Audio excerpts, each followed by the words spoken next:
Assalamualaikum warahmatullahi wabarakatuh. Berjumpa lagi bersama kita masih seputaran sapi marper, dan kebetulan kemarin kita dapat sapi marper yang kita ambil biasa dilepas liarkan. Untuk jenis kondisi sapi marper seperti ini jauh lebih gampang untuk proses pengemukan, dan artinya ada juga sapi marper awal datang masuk kandang sampai kandang kita beri obat cacing, kita injek untuk staminanya, kita injek untuk nafsu makannya, nggak lupa pula kita injek untuk antibiotiknya. Dan sedangkan sapi marper seperti ini jauh lebih gampang untuk proses pengemukan. Nggak setiap sapi marper kita injek nafsu makan, kita injek staminanya, kita injek untuk antibiotiknya. Tetap semua itu kita lihat dari kondisi sapi itu. Contohnya sapi seperti ini, langkah awal tetap kita beri obat cacing. Mau jenis sapi seperti apapun, kalau marpeor tetap kita beri obat cacing. Dan marpeor seperti ini hanya diberi obat cacing tanpa diinjek untuk nafsu makannya, staminanya, bahkan untuk antibiotiknya. Ini jauh lebih gampang ketimbang sapi-sapi marpeor yang lain. Artinya dari kondisi warna bulu nggak begitu kusam ataupun berdiri, hanya saja sapi ini yang biasa dilepas liarkan mungkin salah satunya kurang makan dan terpapar cacing. Ini nanti kita beri obat cacing tanpa kita injek stamina, dan kondisi sapi ini staminanya nggak ada masalah. Menurut pengalaman kita, jenis sapi dengan kondisi sapi seperti ini kalau untuk nafsu makan nggak ada masalah. Dan nanti setelah kita beri obat cacing, kita coba juga untuk gimana sih sapi ini merespon untuk pola pakan kering kita dan tanpa kita beri hijauan. Nanti kita coba setelah kita beri obat cacing. Sapi ini pun contohnya paling nanti kita tambahkan setelah kita beri obat cacing, mana kita semprot untuk membasmi kutunya. Dan kebetulan sapi ini banyak juga kutunya nih. Ini besar ini. Ini salah satu agak lambatnya proses pengemukan kalau sapi ini masih dikerumunin kutu ataupun dia nggak bersih. Ini tetap nanti setelah kita beri obat cacing, kita basmi untuk kutunya. Dan sedangkan ini masih ada kerumunan lalat ini, bahkan kutunya pun masih banyak nih, kecil-kecil.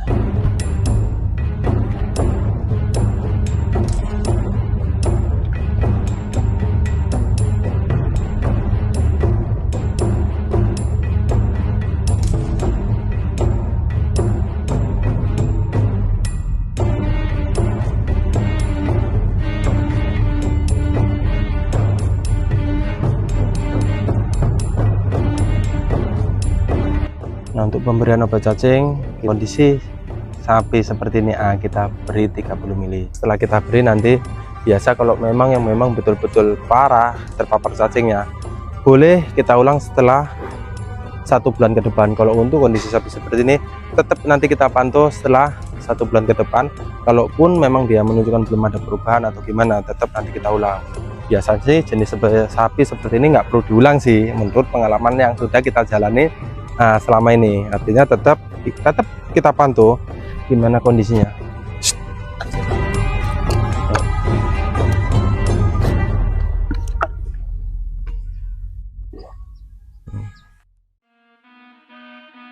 Nah, ini kita tambahkan, artinya yang sisa-sisa tadi kita masukkan atau juga kita buangkan, sayang. Artinya daripada dibuang kita masukkan lagi, nggak ada masalah Bang, kemarin nggak ada masalah, hanya saja sisa-sisanya aja ini ya.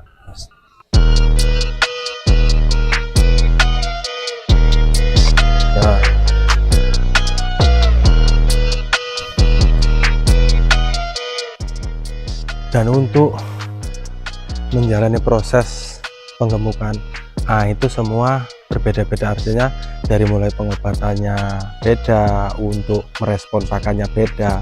Nggak semua setiap sapi marper itu yang kita gemukan pengobatannya sama, walaupun jenis sapinya sama. Mungkin dalam pengobatannya pun berbeda-beda. Cara sapi ini merespon beradaptasi pakan, ada yang gampang, ada juga yang susah. Ketika dapat yang gampang ya alhamdulillah, dalam waktu 2-3 hari dia merespon pakan, artinya beradaptasi pakan, nggak ada perlu ditambahkan ini dan segala yakin dan yang lainnya. Ada juga sapi yang memang agak susah merespon ataupun beradaptasi pakannya, dan disitu kendala kita. Artinya tetap kita cari gimana sapi ini titik ternyamannya, makannya, pola pakannya, perlu ditambahkan apa. Nah, itu berbeda-beda. Nggak setiap sapi marper itu awal datang pengobatannya sama, untuk pola pakannya sama, berbeda-beda. Artinya jenis kondisi sapi seperti ini biasanya menurut pengalaman kita jauh lebih gampang ketimbang sapi marper yang lainnya. Oke, nanti ini lanjut kita langsung beradaptasi pakan, gimana dia merespon yang tadinya hijauan ini kita rubah dengan pola pakan konsentrat kering, dan ini mau kita beri pola pakan kita tanpa kita beri hijauan. Kita juga nggak tahu langsung mau makan atau tidak, kita juga nggak tahu. Nanti ketika dia nggak mau makan atau gimana, tetap kita nanti kita tambahkan hijauan. Nah, ketika sapi ini bisa langsung merespon ataupun mau makan tanpa dikombinasikan hijauan, nah ini salah satu sapi yang memang merespon pakannya cepat.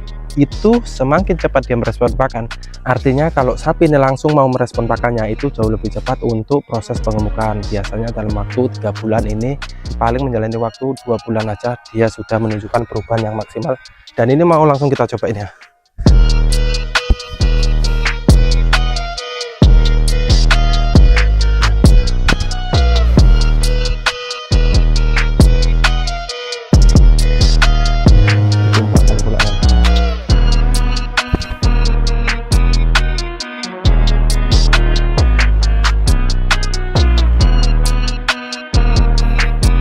Makanya kerau.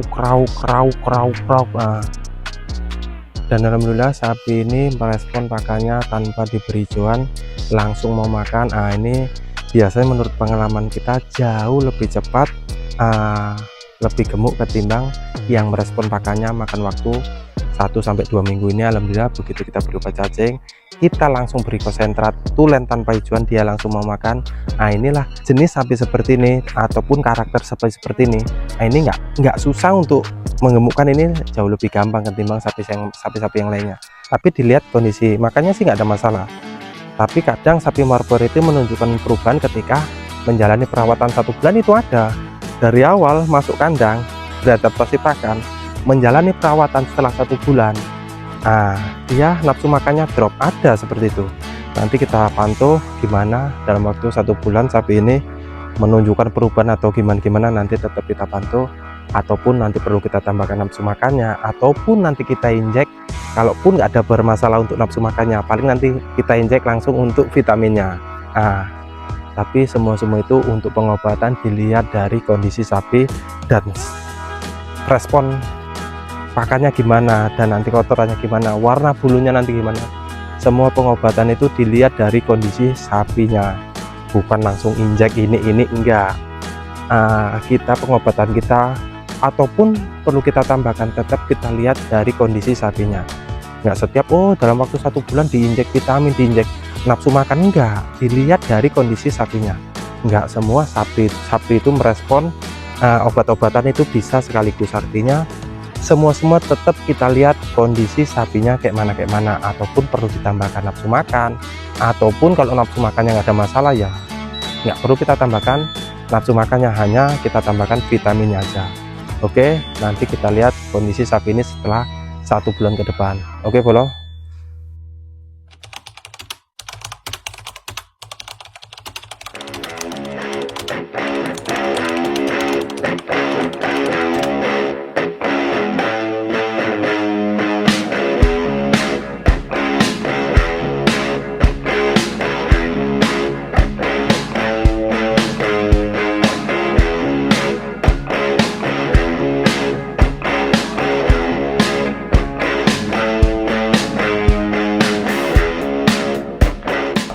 Oke, Bolo, ini yang kemarin yang dari kandang gudang kita pindah ke kandang pasar pengemukan kita.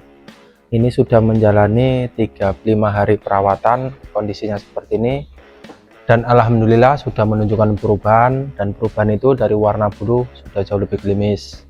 Dari warna bulu untuk kotorannya nggak ada masalah, dan untuk nafsu makannya nggak ada masalah. Tinggal kita tunggu di bulan keduanya. Walaupun sapi ini sudah di titik aman, artinya nggak ada masalah, tetap kita tambahkan untuk vitaminnya dan nanti kita injek. Dan kenapa kita injek vitamin? Karena nanti di bulan keduanya biar jauh lebih maksimal untuk hasilnya. Walaupun ini nggak diinjeksi nggak ada masalah, dan kita membutuhkan perubahan yang secepat mungkin, artinya mesti tetap kita tambahkan, kita injek vitamin tanpa kita beri obat cacing ulang, tanpa kita injek untuk nafsu makannya nggak ada masalah. Nah, setelah menjalani perawatan 35 hari, untuk porsi pakannya ini menghabiskan pakan sudah 7-8 kilo, itu tergantung, kadang naik turun 1 kilo itu nggak ada masalah. Nah, untuk porsi pakannya yang penting jangan sampai kurang, artinya sebagus apapun yang vitamin kita masukkan, perawatan yang kita rawat, kalaupun porsi pakannya kurang, itu agak sedikit memperlambat untuk proses pengemukan. Oke lah bolo, lanjut aja untuk proses penginjekan. Mari bolo ikutin terus. Walaupun kondisi sapi sudah berada di titik aman, pemberian vitamin tambahan melalui injeksi tetap penting dilakukan. Tujuannya bukan hanya menjaga kesehatan, tetapi juga mendorong proses penggemukan agar lebih cepat. Vitamin berperan meningkatkan metabolisme, memperbaiki nafsu makan, dan membantu penyerapan nutrisi dari pakan. Dengan asupan vitamin yang cukup, tubuh sapi lebih efisien dalam mengubah pakan menjadi daging. Inilah salah satu langkah sederhana namun efektif yang sering dilakukan peternak dalam program penggemukan sapi.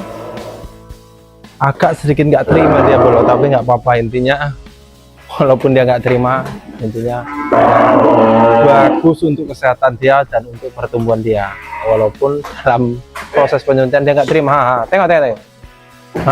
Jarengget pun mau dimakan itu. Jarengget mau dimakan. Udah, ulur lah jarengget.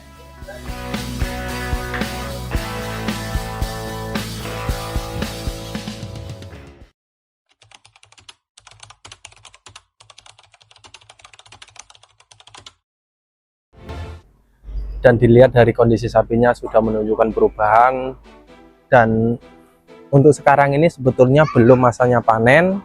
Dan kenapa belum masanya panen? Biasanya kita panen di bulan ketiga ataupun 3 bulan, sedangkan sapi ini masih 2 bulan berjalan perawatan, artinya kondisi sapi sudah memungkinkan, sudah gemuk. Ya ada pula yang mesen ataupun yang minta, ya kenapa nggak ada masalah. Di sini kita memang fokusnya di pengemukan, juga kita fokus di dagang, artinya sapi setelah walaupun 2 bulan berjalan, memang target kita sih 3 bulan pengemukan kita jual.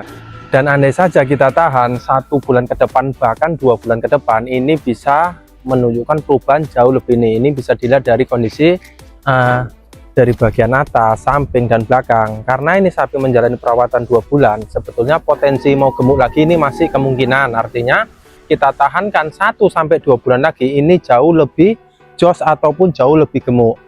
Tapi kenapa sapi ini kita jual? Dan karena rawatan 2 bulan sudah gemuk seperti ini, artinya ya nggak ada jadi masalah, nggak mesti kita tunggu 1 atau 2 bulan ke depan. Kondisi sapi memang memungkinkan kita jual, nggak ada masalah kita jual. Atau juga pembelinya juga mau, nggak ada masalah. Tetap nantinya kita carikan sapi-sapi marper yang lainnya. Dan intinya sapi ini sudah layak jual walaupun 2 bulan perawatan, nggak mesti 3 bulan. Kondisi sapi itu mau 1 bulan setengah, 2 bulan perawatan, ketika sapi itu sudah layak jual, ya kenapa nggak tetap kita jual, nantinya tetap kita carikan sapi marper yang lainnya. Bang, pakannya habis berapa? Dan pakan tetap nanti kita hitung, karena kita setiap harinya nggak sini, nanti kita tanya Wak Jumingan dari mulai bulan pertama sampai di bulan kedua ini habis berapa, 1 hari berapa kilo, di bulan pertama berapa, di bulan kedua ini menjalani 2 bulan ini berapa, kita juga nggak tahu. Nanti catatannya kita minta sama Wak Jumingan, dan nanti tetap kita hitung dari mulai pembelian sapinya, kos pakannya. Dan sekarang untuk harga jualnya, untuk induk ini kita jual di harga, kita sistemnya timbang, kita juga nggak tahu, tetap nanti kita hitung-hitung, tapi belum dihitung perinci betul, tapi kayaknya masih terselip keuntungan walaupun sapi ini menjalani perawatan 2 bulan, nggak ada masalah. Oke lah bro, kita tanya dulu sama Wak Jumingan, sudah siap Wak Jumingan? Wak Jumingan? Udah siap belum? Belum? Oh, karena posisinya belum siap mencatati. Kita lanjut lihat-lihat sapi dulu bro. Oke bro, seperti yang kita bilang dari awal, kenapa sapi ini kita bilang sapi ini cepat gemuk? Dari mulai awal datang, kenapa kita bilangkan sapi ini termasuk kategori sapi ini cepat gemuk? Karena sapi ini untuk beradaptasi pakannya nggak susah, dan untuk nafsu makannya nggak ada masalah. Makanya setiap sapi awal datang ke kandang kita, beradaptasi pakan itu bisa dilihat dari kondisi sapinya, gimana nafsu makannya, gimana beradaptasi pakannya. Semakin dia cepat beradaptasi pakan, semakin pula cepat sapi ini gemuk. Oke, alhamdulillah sudah selesai untuk rincian pakannya. Tadi sudah diantar loh lewat jembingan, dan ini rincian pakannya bolo. Dan di bulan pertama dia menghabiskan pakan 226 kilo, di bulan kedua 244 kilo, di 6 harinya 32 kilo, dan untuk total pakannya 502 kilo, dirata-ratakan perharinya 7,7 kilo bolo. Artinya dia perharinya nggak sampai 8 kilo. Memang untuk pola pakan kita dan untuk proses pengembangan kita, pakan kita selain konsentrat kita kombinasikan sama solid.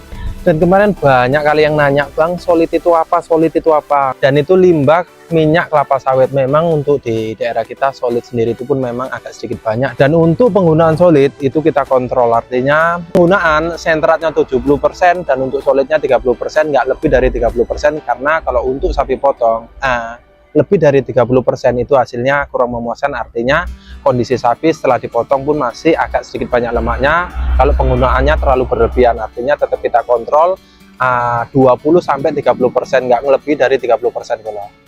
Oke bolo, kesimpulannya untuk pengemukan sapi. Oke, yang pertama pemilihan bibit sapi, dan yang kedua pengobatan tahap awal, dan yang ketiga pakan, dan yang keempat itu perawatan. Kalau bisa keempat-empatnya kita kuasai, insya Allah sapi kita bisa cepat gemuk. Oke bolo, dan disitu yang bisa kita sampaikan, mudah-mudahan bermanfaat. Dan terima kasih yang sudah nonton dari awal sampai sekarang, dan terus dukung kita, dan jangan lupa subscribe. Assalamualaikum.